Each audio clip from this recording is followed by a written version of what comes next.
Here we go. Hey everyone, it's Kate and I'm here with Danielle LaPorte, having her back on the Yogahealer podcast. It was cool. I was remembering our conversation from a couple years ago when I just moved in to this house and we were talking about your book release, White Hot Truth. And I thought today, after seeing your podcast series that you've been releasing and the schedule and how, and just how you do things in terms of this like really high quality, high artistic functionality to spreading a message. I wanted to talk a little bit about, how you decide what you're going to do next. There's so many, there's so many opportunities that creatives have, and often people do more than they can do well. And what I've seen in your work is and I also am friends with Paul Jarvis, who's done a lot of work for DanielleLaPorte.com, and, just him talking about your choice to work with, quality over quantity and to, invest well in things that you're really interested in rather than to scatter to the winds. So I'd like to talk to you about that process and maybe if there's been a maturity over time with that. Definitely. I'd call it sanity. Has there been an evolving sanity over time? Yeah. Yeah. So I'll just let you start talking. Okay. You just want me to riff on that? Unskillfully interrupt you. Super happy to talk about this because I love the creative process. I love the business that is communication. And I think, one of the ways I'm committed to being of service is to communicate in the most beautiful, word economic, simple way. I just really I would be mortified if someone told me that I wasted their time. I mean, not really, I have to go about my business, but I just don't want to waste anybody's time. So how I've always created is I'm looking for stuff in life through, and inspired, propelled by, dragged by my own pain, suffering, joy, and desire to serve. So I'm living my life. And I'm going to live my life to serve. I really think and this is my paradigm, so everybody can take what they want or leave the rest. I really think we show up here.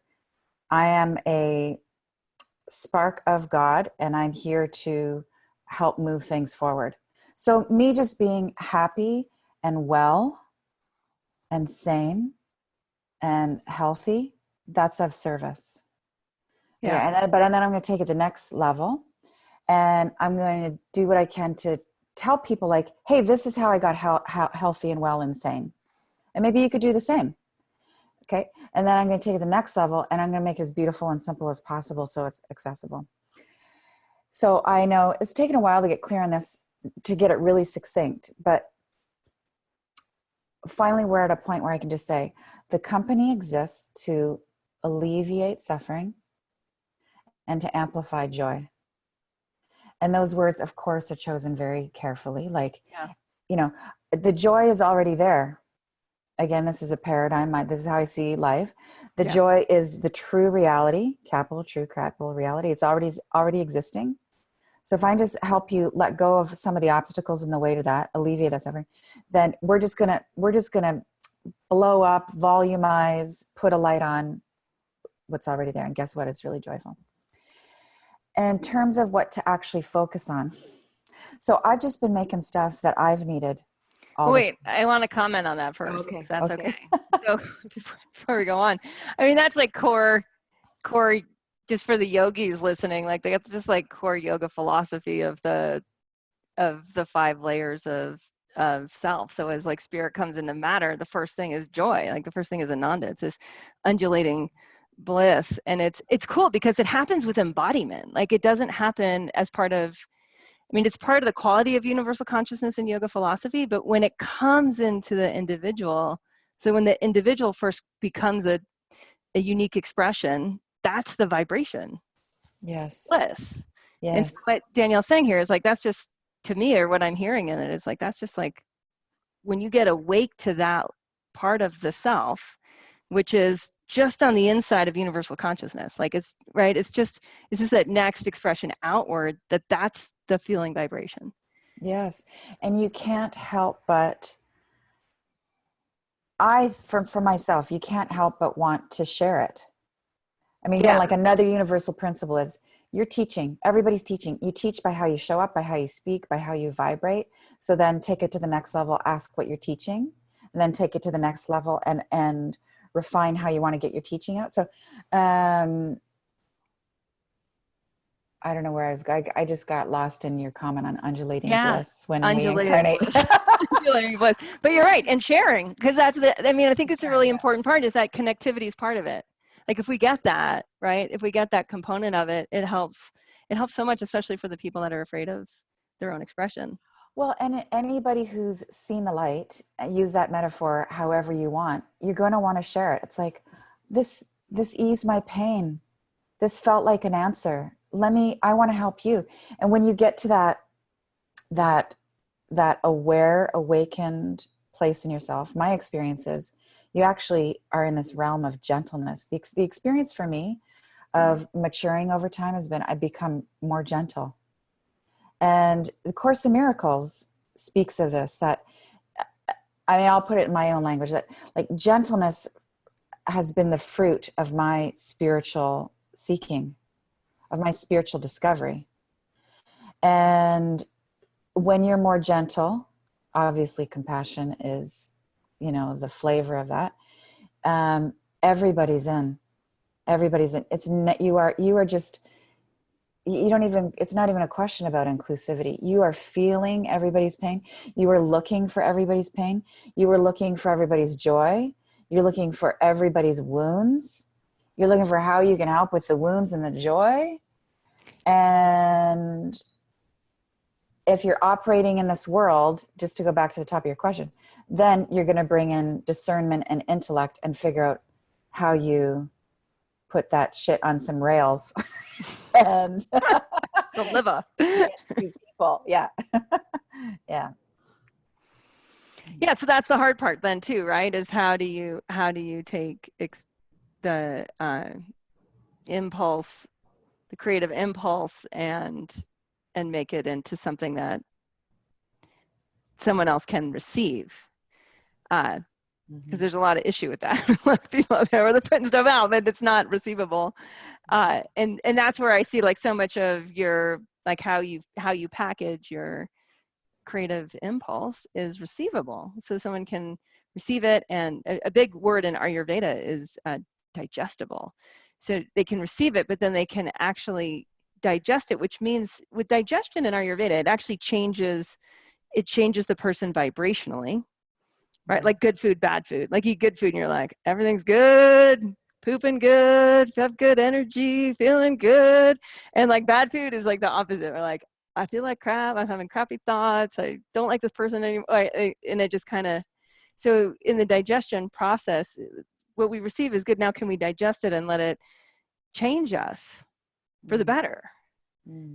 So you're doing that in how you're making stuff intentionally over time.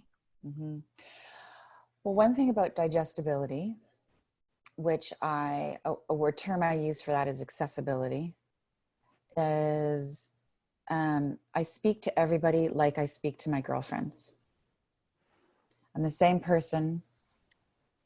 If you were in my kitchen right now, we'd be having the same conversation. Yeah, totally. And so there's that. I have struggled with this over time. This is a struggle I'm in. This is super current. I've struggled over time, but it seems to have orbited around with, should I shift my language at all? Should I be bringing in more scientific validation? Because I see, what's been happening, like specifically in my space where, I'm so interested in heart-centered values and compassion and shadow work. All this research that's been done for years around, I'm just going to oversimplify and say it's really the heart that's directing the brain, not the brain chemistry directing the heart necessarily. And all that's becoming really, it's to the fore now. It's in popular dialogue. We're hearing a lot about it in podcasts, the wellness podcast space. And I've been saying this for years, but I've been saying it in Danielle language, which is very feminine. It's very chick. It's very poetic. And so that is accessible for very feminine, poetic chicks. in the wellness space, you talk to anybody, any like these are people, and they're just like, well, yeah, we knew this. Yeah. But there's something, I see men in this space become more readily validated by other men in this space. And that's pause. It's not cause for resentment for me at all. I'm happy with where I'm at and who is in my space. But I just think I'm interested in being more effective. Yeah. I'm going to work in the science. Great. We all want a little proof. The proof is there now and everybody's talking about it. So yeah. And that accessibility is huge, right? Because then you can talk to I could talk to my dad then in a way that get it. Or I can talk to the guy in the chairlift because I ski a lot, and he'd be exactly. Like, oh, yeah. I just had a young teenage kid in my kitchen the other day, a friend of my son's, who was having a rough time. And my experience, the best way to respond to what he was going through, some anxiety, was with some gratitude. I'm like, okay, every morning you're going to do this. And he was open because he was like super vulnerable and messed up. But then I was like, I'm going to have to back this up. I'm like, it's proven to have a positive effect on your brain chemistry if you do this with some repetition. And I could see him, oh, okay. Yeah. No, it's huge. It's huge. I found the same thing. Like it's huge. We often in our courses, my main course is around the habits of yogis and helping people adjust into circadian rhythms, like find the bigger rhythm and everything gets better. Of course, it's counterculture, so it's hard, right? And often what happens is the woman signs up but then she's got this family and this partner, often male, and she's trying to she's now realizing that her habits aren't her own, her habits are communal. And now again, inclusivity, it's like we're so connection saturated, but then we can optimize it. Yeah. Is that bigger rhythm, moon cycles and digestibility and yeah. Yeah. And we're in body type, we do less with moon, but we're more dealing with daily circadian rhythms and then annual rhythms, and our cycle around the sun. Yeah. And it's great because these yogis have had this dinacharya, this daily rhythm for, they codified it 5,000 years ago. So it's there's some history to it. And it's still applicable. So anyone who does these habits, it's simple. Basically, digestion happens better in the daytime than the nighttime. So early or later dinner, early to bed, start the day right, which includes hydrating and pooping. A lot of people don't poop before they get their day on. Exercising or doing breath body practices to awaken the pranic body, et cetera, et cetera. And guide someone through a day that allows body, mind, spirit to optimize. So what often happens with the men is we just use research, and we tie it to something a goal that they're trying to move forward in their life, whether it's a promotion, whether it's men are actually, it's funny, a lot of reason men historically have done yoga is to not shrink because they don't want to lose stature. Right? When you think about oh yeah. Whatever works, whatever you're reaching for. Yeah, totally. So I'm we can work with that. We'll bring in statistics. We'll help you get a good night rest and play your best and all that. So yeah, I want to go back now to how do you decide, because with the creative impulse, there's abundance. Naturally, there's abundance, infinite abundance. And so how do you decide what to make beautiful, what to make deliverable and accessible? What I'm most excited about, always excitement. So enthusiasm is the key metric. If I'm not enthused, I can really break this down into something measurable. We're having a planning meeting about a year ago, and Angie, who's my creative director, and we've been together for 8 years. It's a marriage. she it just sort of rolled off her, but it was so profound. She's like, can we please not do anything you're not excited about? Because if you're not excited about it, it ends up costing us a lot of money. And probably not being fun. Because what happens is if I lose my commitment in the middle, the production calendar changes. There has to be all this pivoting, or I've made some unclear bad decision along the way. But if my heart's all in, it's not that it's always smooth sailing, but we've got what it takes to like commit, see things through. I don't change mid-course. And at the same time, our team is really great at pivoting. Like, okay, that didn't work. Next. It's actually forward facing as a term is one of our core values as a team. Like if somebody leaves, we don't talk shit about that person. It's like, bless, they brought what they brought. Let's move forward. Yeah. What, that didn't work. We didn't know that didn't work. Okay. We've got stuff to do. Yeah. We want to love on the planet. Is the forests are on fire. Yeah. Let's keep going, facing forward. Yeah. Yeah.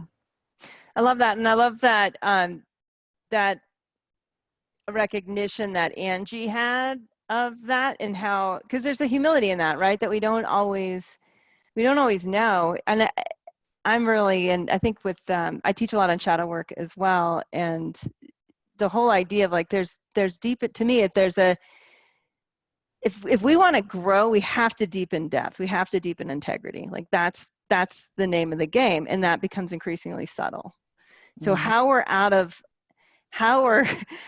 blocking light, if you will, or becomes increasingly subtle. The more light we're sharing, the more we've grown, the more subtle the depth grow. That whole depth integrity is.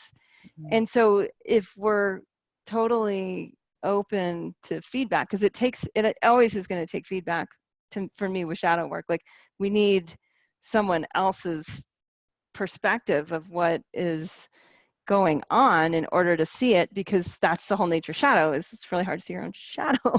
It's hard to see that next level of subtle integration that brings that next level of integrity of like, oh, it has to be enthusiastic, it has to be in theos, it has to be in God, right? It has to be in full divine alignment for, at this point, us to be invested in moving it forward, is what I'm hearing. That's it. Yeah, that's it. And if I'm not, it's no fun for anybody. So enthusiasm is how that's the first choice point. And then we look at ease and resources. Just like, is there space in the calendar for this? Is everybody else excited about this? Is there someone else we want to team with? Has somebody come to us and asked us for this? Is this a request that's showing up in the space, or people asking, am I getting a lot of DMs about this? Is there another film producer? So what's showed up? And then money. It's really simple. It's like, well, what are the profit margins on this? Does it really make sense to do another book? Should we do digitally?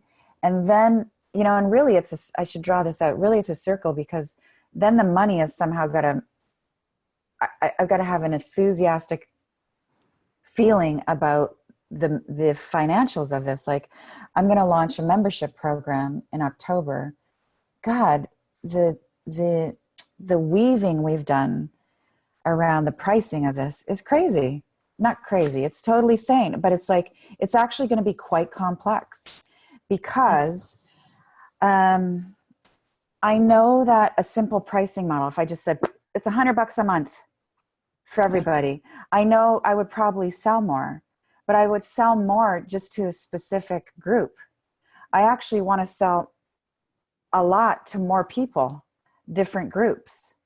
So I'm going through this thing of like, you've got one price operating on the honor system. This is also wild, right? Here's one price if you can afford this. If your conscience and your budget says you can't afford this, here's another price. Pick one. I'm just going to leave it up to you. And here's a price if you want to bring a friend in. And then how do I work in actual charity donation in that, so that, one, I want to raise as much money as possible for causes, but I also want the purchaser, my member, my friends, my sisterhood, to feel that their $5 or $20 a month is actually going in this direction. Mm-hmm. So I don't want to have it's like conscious investment for a bit. I don't want to have this invisible, we're just going to give it away. No, you're going to know that. So the bottom line with that is we've decided to say, you know, inclusivity is complex. Yeah. So we're all going to have to take the time to think this through, and you're going to have to read our sales page very carefully, and I'll just trust you. What else can you do at the end of the day? Yeah. And you've built that trust with your audience over time. Or I don't like the word audience, so let me. Yeah, my fans. Edit that. It's all gets so I don't gross. like the fans either. I like know, it's awful. No, the worst one. The conversation. Audience, built that conversation fans, with your and people. Users. The users are the worst. No, consumers are the worst. Oh, consumers is even worse. Yeah, with fellow people who vibe. You know, yeah, that's it. Oh, yeah. Yeah, so you've built that level of complexity of inclusivity already, I would say. You know, maybe not to like the newest person coming into your list, but to anyone who's been paying attention or investing awareness. And so it's cool because then you're a leader in that, you're an innovator in that. And so it's showing, hey, this is what we're experimenting with. Mm-hmm. I have which to be is really willing to helpful. experiment. Yeah. And get it right or get it wrong publicly. Yeah, so let's talk about that. Like, in terms of we've covered enthusiasm, and that's the massive metric to kick something off, and then to investigate, and then to see what would need to happen, and how much dough it would take to fly, and then you know, at that point, if it's a go, then wholeheartedly you go for it. And then there's a transparency, right? Of like, hey, and this is because that's a huge part of the experience of you is I'll let you know what's really going on. I'm not going to, you know, have this external image. Oh my gosh. Have you ever met someone who had this like external image and then you met them in person and it was like did not align at all. And there's like when I've felt that, it's like the nervous system is like trying to process a lot of information really quickly and realign to who is this person.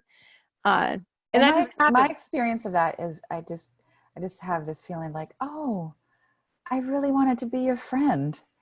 And now, So I just feel like a little puppy who's just like, okay, I can't play with this person. But yeah, may we all be aligned. Yeah, we'll be aligned. And then part of that is being willing to share what's actually going on. So what's been your process with that? Like, just in terms of, have you always been able to be like, hey, this is what's going on? Or did you go through a maturation with? No, transparency's been one of my things. It's come naturally or easily? It's come naturally, yeah. I mean, it comes naturally doesn't mean it's always easy. Like, I don't read my book reviews. Even with the podcast that we just released, I am not in there. The team is saying reviews are great. I'm like, super. I get nice positive feedback in my DMs because no one says anything shitty to my face or my Instagram DMs. But I just can't. I can't do it. I can't. I find it's really distracting to get a negative review. And it's actually even distracting in some ways to get a positive one. Of course, I love encouragement. Of course, I want to get this right.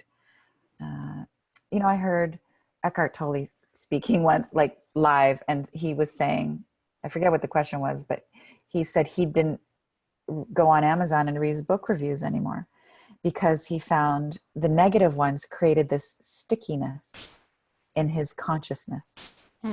And that's an elegant way of putting it.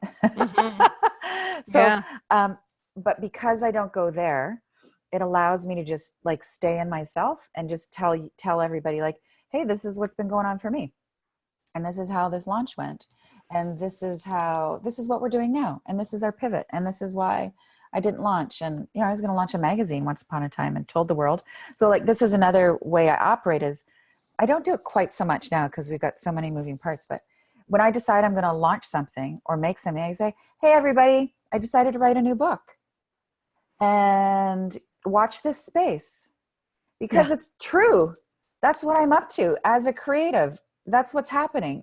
What else am I going to talk about? And also, I want to bring people along the ride with me for a couple of reasons. One, it's great marketing. Yeah. Two, actually, that's the second reason. The first reason is friendship. Really is the word. I mean, it's a very Buddhist word to use in this context, but. And isn't it like, I mean, just like in friendship, like it's a co-creative process, right? Like it's not a stand up and deliver. It's like we're having a conversation and or it's a tennis match, right? We're in front of like where you're hitting it over and you're like, I wonder what they're going to do with that ball. Oh, they had that shot with that ball. Oh, cool. Now I get to have that shot. And then it goes. And if it goes flat, that's so much information. So much information. Like I can see, this is why I love Instagram, is I can see, even if I just get a handful of comments on something, I can see where the collective is that day. And I go, got it. It's not about the hearts. It's like, oh, wow, that piece I put out there on anxiety, noted. That was consumed in a good way. That piece I put out about inclusive manifestation. God. All right, we'll write more on that. Sometimes whether I want to or not. There's just a little bit of that. I mean, that's where I did like, okay, people are really asking for this. I'm going to, I do have something to say. Yeah. And then do you find once you're in it though, that it pivots too, because the creativity comes through it and then you're in it?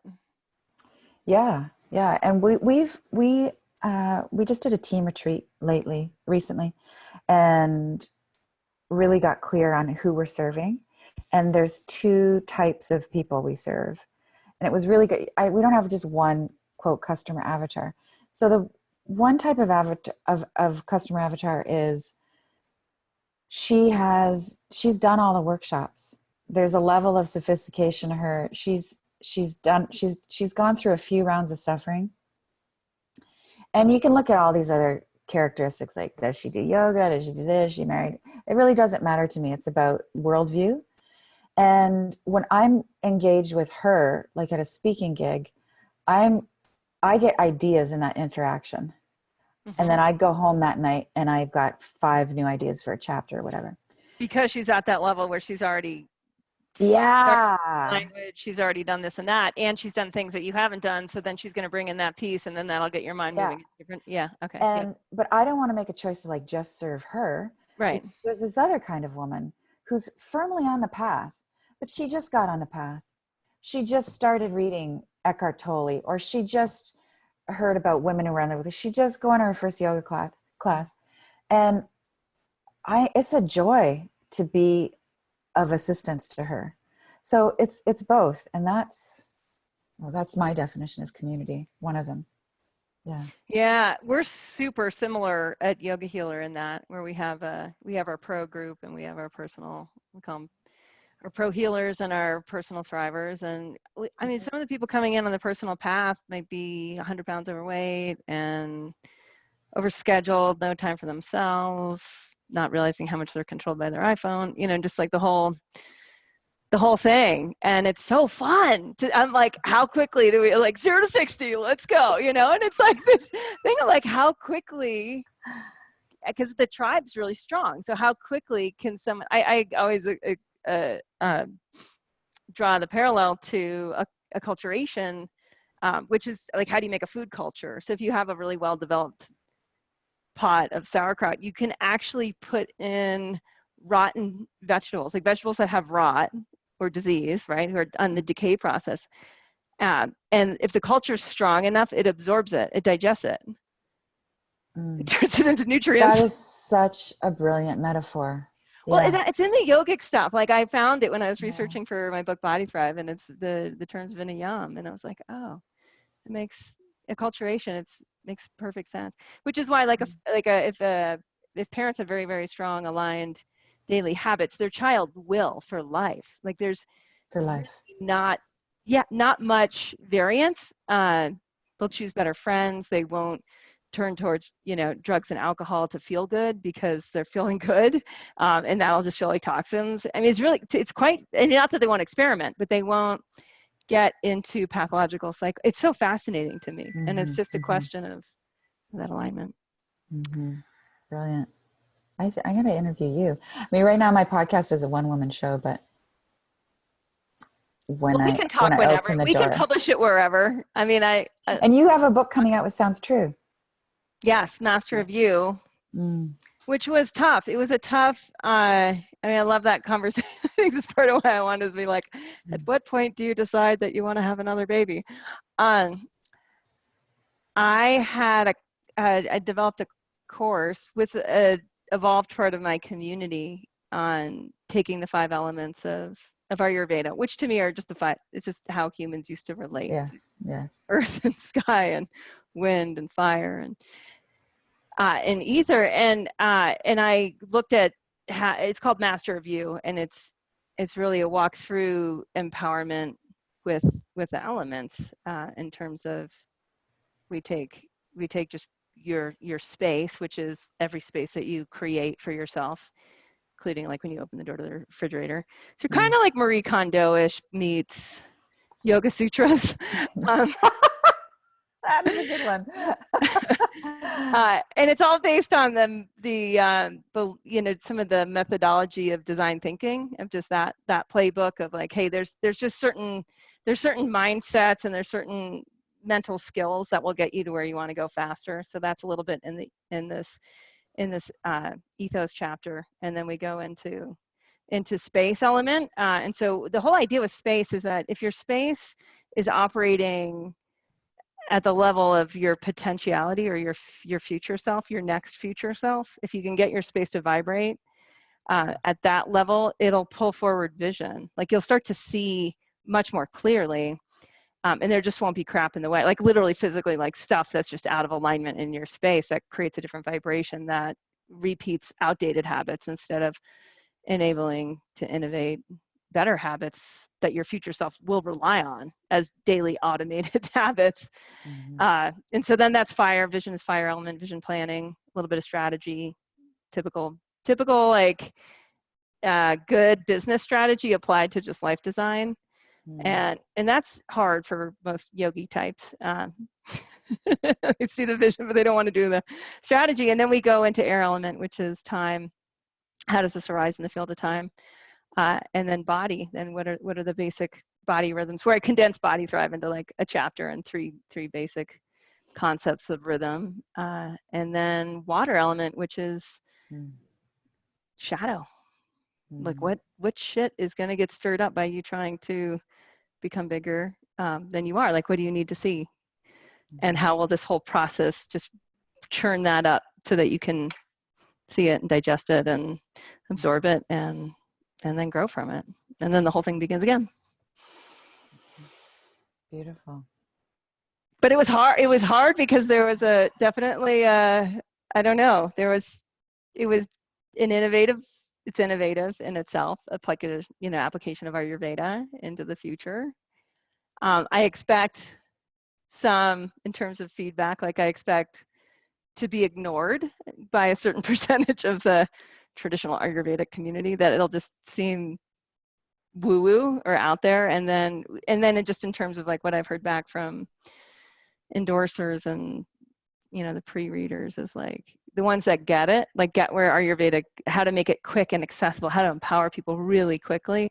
They're like, wow, this, thanks. Yeah. So thanks for asking. That's exciting. Yeah. Well, I've so enjoyed our time, and let me just reach out whenever you want to talk again, and I'll do the same. Yeah. Is there anything in closing that you want to share on creative process and following the impulse to spread joy? Do it for the love. There's nothing to prove. How can I want to say this in like the most grounded way possible. Like, be in the flow. Like, every idea it's just It's there for you. Here's what I want to say. This is it. Be receptive. Just be receptive. If you're in a state of receptivity, you're receiving guidance, you're receiving resources, you're getting energy, and that guidance is going to spill over from like the idea to, hey, maybe you should get 7 to 8 hours sleep tonight, to, hey, that's the right person, to, so just receive, because life has the best idea. Life really has the best idea and the purest energy and the brightest light. Just be open to receiving that. Be the conduit. Being conduit is really the easiest thing to do. We do all this heavy lifting, try to figure it out ourselves. But just open up. Thank you so much. I so appreciate our time together. Likewise. Yeah.